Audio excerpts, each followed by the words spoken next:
Türkiyədə magistratura təhsili alan Azərbaycanlı qadın kirayə ev dələduzluğunun qurbanı olub. News 24 az xəbər verir ki, o internet vasitəsilə tapdığı mənzil üçün $8.000 ödəyib.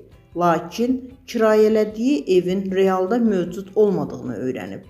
Hadisə oktyabrın 1-də İstanbulun Beşiktaş rayonunun Ortaköy məhəlləsində baş verib.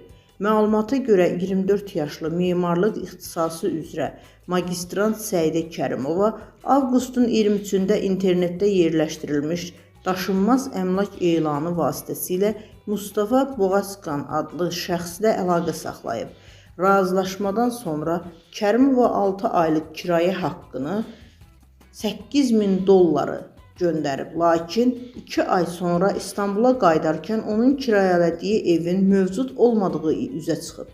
Ətrafdakı sakinlər belə bir mənzilin ümumiyyətlə olmadığını bildiriblər. Zərər çəkən qadın polisə müraciət edib və hadisə ilə bağlı araşdırma başlanılıb.